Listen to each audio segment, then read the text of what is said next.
If you want some FIFA 23 coins, please check out MMOXP.com. Their link is down in the description. They're fast, cheap and reliable, and if you use code Rema you can get yourself a 5% discount. So what's up guys, my name's Ash and welcome back to a brand new video on the channel. In today's video guys, I've got some 352 custom tactics that I really enjoy using in FIFA 23. Whenever I get this in a foot draft for example, I will always pick it because I actually find it to be very effective. Now just to clear something up, the 352 is not an all-out attack formation, and it actually annoys me when people say the back 5 is more defensive, because it's not. With a 352 you actually have 2 CDMs and essentially 5 defenders in your back line, so it can actually be more defensive as well as really good in the attack. So I just wanted to clear that up before we get started. But in today's video guys, I'm going to be showing you my custom tactics, showing you the players you should use in the formation as well as the player instructions. Now just before I show you the custom tactics, I would very much appreciate it if you guys could subscribe to the channel if you aren't already, because I've noticed around 90% of you that watch my videos are not subscribed. Don't feel like you have to, but if you are enjoying the content I'd very much appreciate it. And yeah, let's get right into it. So these are the tactics that I use for the 352. And we're going to talk through them, but if you just want to copy them, go ahead. So the reason we have the defensive style on press after possession loss is because it's very good in this game. What press after possession loss does, as I'm sure many of you are aware, when you lose the ball, for a brief period after you lose the ball, it says here it's approximately 7 seconds, your players will press to try and win the ball back. Now I find this very good in this formation because a lot of the time you can be caught out if you are too attacking, and having pressure after possession loss allows you to box in your opponent, you know, when they win the ball back, and you can quite often win possession back. Now if you don't like press after possession loss, you can just use balance, but I think press after possession loss in this game is very good. Now for width, I like to have 40 on width because when you're defending you do want to be compact. Now a lot of people that attack in FIFA 23 use narrow formations, so having a lower width or a shorter width even allows you to stay more compact and stops them playing through the middle as much, but it's also not too narrow that they can just play it down the wings either. But yeah, you want to focus on cutting off the middle in any formation really. Now, moving on to the depth, I like to have this on 55 because obviously with how pace works in FIFA 23 with the lengthy defenders, it doesn't matter if your line's a bit higher up because quite often you can catch the attackers because of, like I said, how pace works. So I like having 55 depth because it keeps your line nice and high, and obviously when you lose the ball, you can use press after possession loss, so you know you can actually win the ball back high up the pitch, and even if they do play that ball in behind, you can still recover it a lot of the time. But obviously you don't want to have it like ridiculously high like 70 because a lot of the time you will just get carved open, so I like to leave it at 55 for that reason. Now for build-up play, I always think balanced is the best, and the reason for this is because you can constantly switch up the type of attack that you use to build up. Now some people like using fast build-up, I don't really like it because a lot of the time it can become too predictable, and if you're playing against a decent player it can be very hard to keep onto the ball at any point, and you're constantly being pushed back because it's just too quick for your own good basically. But some people like it, I'm not a big fan this year. Slow build up again, a little bit too slow. You can get caught out in your own half, you can find it very hard to kickstart attacks, so I don't really suggest it, especially with pressure tactics. Long ball, again this is down to preference. Some people like this, I don't like hoofing the ball up and down the pitch, that's just me. I don't think it's that good, so I just leave it on balance because it also lets you, you know, pick between the different styles whenever you choose to basically. Now for chance creation, I like to use direct passing because again, as I've said in my other custom tactics videos, if you look at the diagram bottom right corner, you get the best movement out of your attackers with direct passing. You can just look at all the white dots, you can see how they move in and out of the defensive line to create passing opportunities that, you know, you can score from. Whereas if you look at like balance for example, they kind of just stay very static, they don't really move around much and try and make anything happen, so you get the best runs with balanced. Similarly with possession, they do move around but not in the areas you'd want them to move. You can't really create any chances with that. Forward runs, some people like it, but I think it forces your opponent into like a drop back state, which I don't really like, and sometimes I find it very difficult to actually get through using forward runs, so I think direct passing is the best. Now, for width on attack, I like to use 48 because obviously when you're attacking, you like to be a bit wider than when you're defending. That's just like football for you.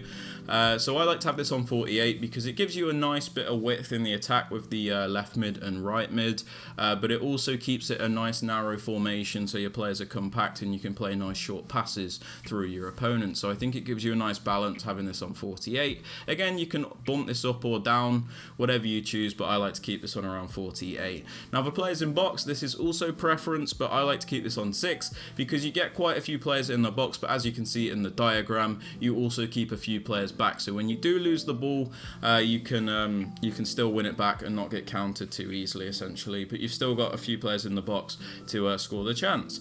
Now corners and free kicks, I'm still kind of undecided on this. Some people like it on 3, some people like it on 2, some people like it on 1. I kind of fluctuate between 2 and 1. It doesn't really matter. It's down to preference. I'm just going to keep it on 1 because I only really cross it to the player there. So yeah, I just keep this on 1. But again, you can change that if you like. So looking at this formation more in detail, the most important thing in this formation is your 2 CDMs and your left mid and right mid, because they're the ones that make this formation click. More importantly is the left mid and right mid. So let's take a look. Right, the players you want in these positions, as you can see at the moment, I've got Hakimi and Mendy. You want fast players, you want physical players, you want players that can dribble, pass, shoot and defend. You basically want players that can do it all. So although Mendy is not the most perfect at shooting, he's not going to be in the shooting positions. It's mainly about the dribbling, passing, pace and obviously defending. You need players that have a good defensive work rate in the left mid and right mid positions. Mendy's got a high defensive work rate, Hakimi's got a medium defensive work rate, which isn't perfect, but you can still make it work with his stats. So again, these players are very important. You don't want to be using out and out wingers in these positions, I don't think, because they're not going to do very well defensively. So make sure you're picking players that at least have like 60-70 defending so they can actually help you out, and I suggest having a high or medium work rate in defense. You don't want to have that low defensive work rate because you're just going to get no help. The CDMs, obviously you're going to want players with a high defensive work rate as well, because they're going to act as like an extra defensive line for you. So I've got Vieira and Sanchez. Although Vieira doesn't have a high defensive work rate, he's obviously very good defensively, and Renato Sanchez does have that high defensive work rate. Other players are down to preference, but yeah, these are the ones I'm using at the moment. But make sure your left mid, right mid and your 2 CDMs are good.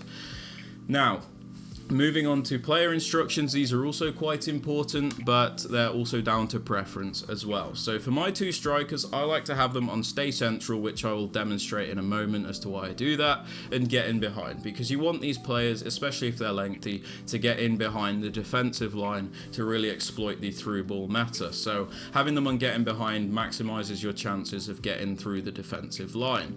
The reason I have them on stay central is to do with my left mid and right mid, which I'll show you now. So both my right mid and left mid, I have them on comeback on defense. That's because when you're defending, this will essentially turn into a back 5. So when we lose the ball, Hakimi will come to the side of Varane and Mendy will come to the side of Kimpembe, just like you have when you're defending with 5 at the back. So you essentially have a 5-2-1-2, but the two midfielders are CDMs, which you don't get in the 5 back formations. So you essentially have 7 at the back when defending, 5 defenders and 2 CDMs, which is extremely hard to break down. So it's very important you do have them on comeback on defense for this reason. If you don't, you might be in a little bit of trouble. I also have them on get into the box for cross, because it doesn't necessarily mean you're getting them into the box to win headers. It just means their attacking AI is a little bit more responsive in those situations. So if I have the ball with Mendy on the left wing, Hakimi will come closer to the box, so he's more involved in the attack back kind of thing. He doesn't stay too passive, so that's why I like to have that on both of the left mid and right mid. Oh, and just before I forget, the reason that my strikers are on stay central is because obviously the left mid and right mid are covering those wing positions, so you don't need them to come out wide. Now for the CDMs, this is very standard. I like to have cut passing lanes, stay back while attacking and cover centre. This is pretty self-explanatory. You want them to sit just in front of the defensive line, you want them to break up the play, and obviously you want them to be quite central, because out wide they're not really going to do much for you. great because people play through the middle.